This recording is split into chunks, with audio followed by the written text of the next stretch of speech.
Hello everyone. I'd like to welcome you to the Bite-Sized Learning Podcast presented by Professional Oklahoma Educators. I'm Jason Bings, the Director of Professional Learning at POE, and the host of this podcast. In the previous episode, I had hoped to cover both synchronous and asynchronous forms of virtual classrooms. But in trying to stick with just one of those topics, I easily blew past my self-imposed time that I have set up for each episode. So for this episode, I want to look at some of the aspects of asynchronous learning and some best practices to keep in mind during this process.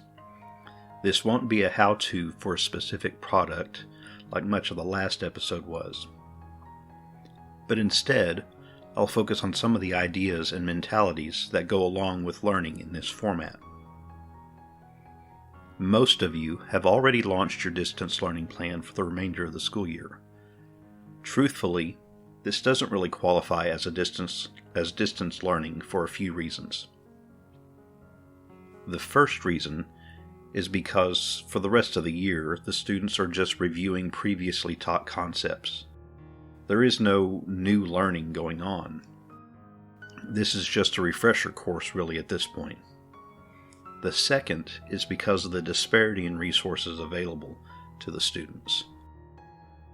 If our goal as educators is to provide every student with an equal opportunity to learn, this emergency situation doesn't really fit in with that goal. The planning and the preparation that would go into a full distance learning implementation hasn't happened. Now that's not to say that there hasn't been a lot of planning going into this process. I'm not trying to say that at all. But instead, if the correct type of planning were to happen, there would have been a different level and type of resource available to the students to facilitate this learning. In this emergency situation, districts that have devices for every student may be ahead of those that don't. But what about home connectivity? They still have to face that issue and deal with that. That's not something that's equal in every home. So schools are left to implement some sort of a mixture using different resources to attempt to maintain the level of learning that's been completed already this year. In some schools that means a weekly packet of information for core subjects. In others, a series of resources on the school website. Some may be fully relying on their learning management system or something like Google Classroom or Edmodo or one of those others, or some sort of a combination of each of these. In the previous podcast, I called this emergency remote learning, borrowing the term from the author A.J. Giuliani. But now I'm kind of reluctant to even call it that. Instead of learning, I think maintenance is more applicable to the situation.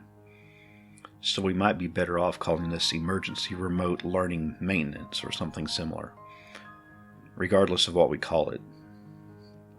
There are a few things that we need to keep in mind about distance learning, no matter what format we're deploying or whether it's emergency or regular distance learning that we're setting up. So here are some things to keep in mind.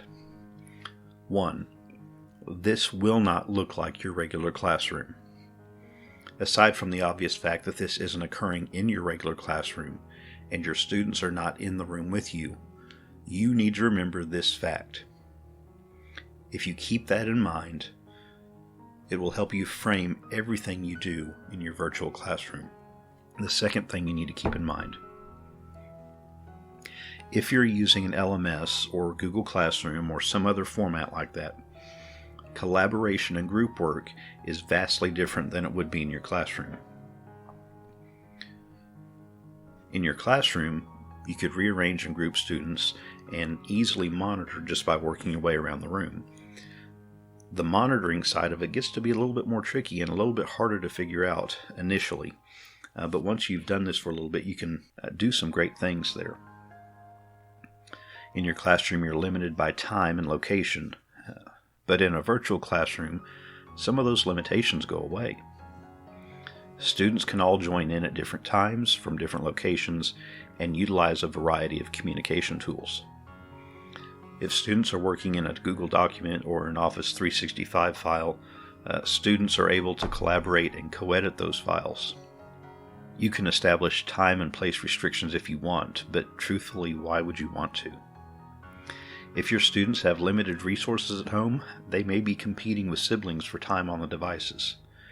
And your restrictions on time might end up with unintentional consequences and cause harm or impede the learning of others in the household without you even realizing it. A third thing that you really need to keep in mind is to establish office hours.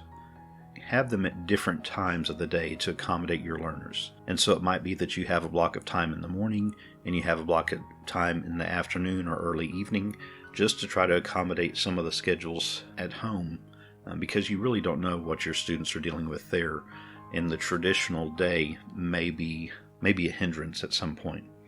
So having different times available for students to check in with you for help, or just for you to see how they're doing, is critical. You could even go as far as using an appointment calendar and allowing students to schedule appointments with you. That can be done in your Google Calendar if you've got G Suite for Education in your district. Not only that, but those calendar slots can actually turn into Google Meet appointments or Zoom appointments if your district has enabled that or turned on those permissions for that. The fourth thing I would keep in mind is that you need to clearly define the processes for communication and for turning in your work. In your classroom, you would have a procedure for handling all of this, and in your virtual classroom, you need to do the same thing. Some learning platforms take care of this for you, but you still need to train your students on what that looks like. The fifth thing I would do is create assignment calendars for your students. Some of the online platforms have this built into them already, so when you post an assignment, you're able to pick a due date. But what if it's a long assignment and the final due date is not for 2 weeks? Are you going to wait that entire time to check in on students to see what their progress is? How are you going to make sure that they're staying on track, which you really need to do if you're dealing with elementary, middle school, or in high school students?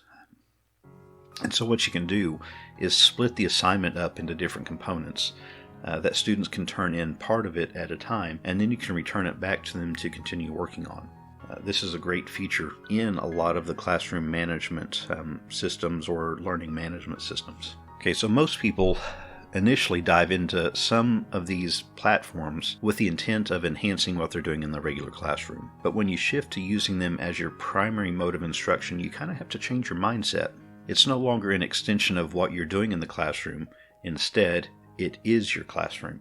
Many of you personalize your classroom and decorate it to fit your personality. Do this as much as you can in the learning platform that you've set up. So using different colors or artwork or whatever that can be added to some components of your online classroom will help make this more your own. To some of you that may seem really trivial, but it can make a difference and go a long way to helping the environment in your virtual classroom as well. Another thing I would do is post your procedures and your rules for your online classroom somewhere within the platform. Whether that's as an assignment that you require them to go through, or if that's an announcement that you pin to the top of the feed, or if it's an attachment that they can come back to and refer back to.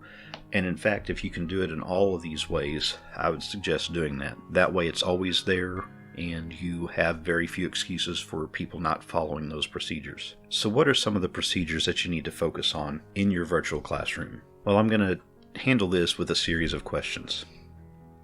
So something you need to think about for a procedure: how often do your students need to access the classroom portal? Do they need to sign in 5 days a week, 3 days a week, 1 day a week? What's your purpose for requiring the number of days they're checking in? So kind of keep all of that in mind, and that needs to be one of your procedures. So if you think they need to be on there every day, how are you going to know they're doing that? And so that's the next set of procedures. How are you going to track their access to that portal? Do you have an assignment due every day that's a part of your tracking process? Is it just kind of a wellness check each day, or is it, we've got this assignment due, it's got to be in by 8 o'clock each day, and that's your check-in process?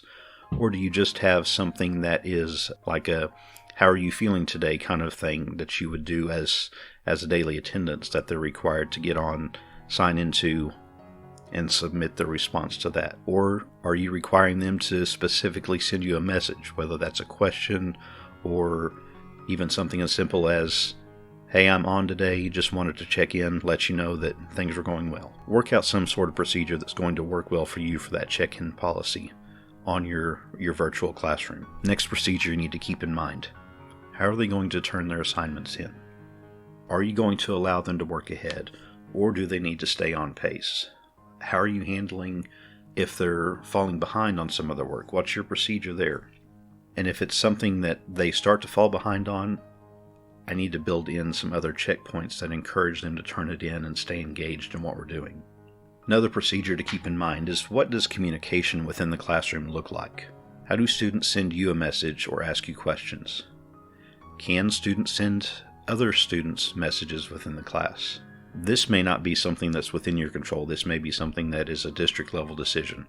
But whatever that policy is for your district, that needs to be incorporated into your procedure, and you need to handle that accordingly and make sure that that's clearly made known to your students. So all of these items are critical to success in your virtual classroom. Some other things to keep in mind would be the length of your assignments. If your entire school is shifting to this virtual environment, which is the case right now, keep in mind how much homework might be assigned in other classes too.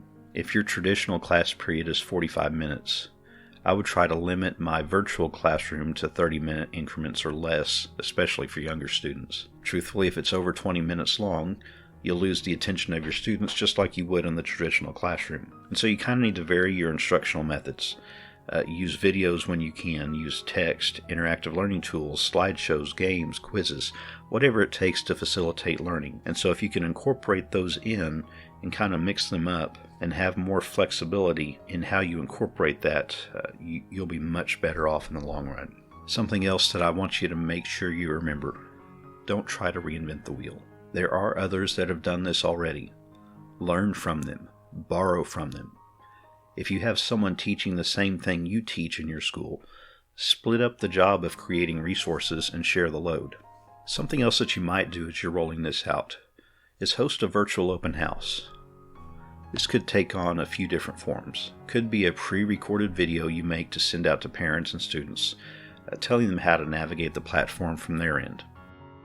It might also be a webinar or a video conference that you set up to demonstrate the different aspects of the learning platform. Could allow for Q&A from parents during this time. But during this time, you also want to go over your expectations and procedures, along with the methods of communication available to your parents and to your students. So all of these items you'd cover during an open house, they're just as relevant in a virtual classroom as they are in a traditional classroom. So try to cover as many of those elements in here as you can.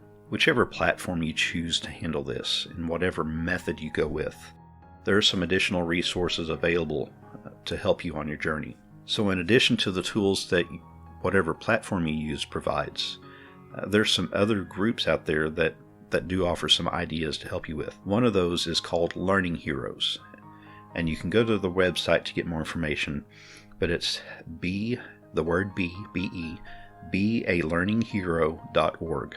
They have resources available that you can use and share with parents, and also resources for you. A quick internet search is going to reveal countless other resources to help you on this journey. One resource that I return to frequently is from the Shake Up Learning website, shakeuplearning.com. The author of this site tends to focus more on G Suite, but the skills and the ideas are pretty universal, and they can be translated to multiple platforms with just a little bit of modification.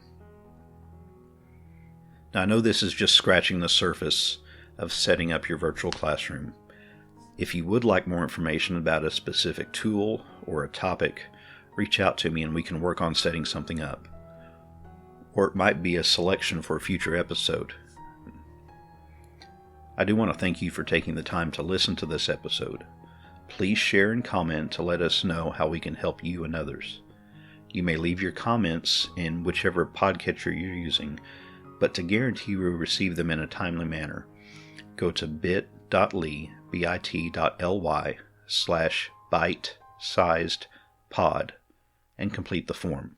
If you would like to schedule a professional learning session for your school or an online meeting, you can send an email to jason@apoe.org. If you would like more information about professional Oklahoma educators, check out our website, www.apoe.org.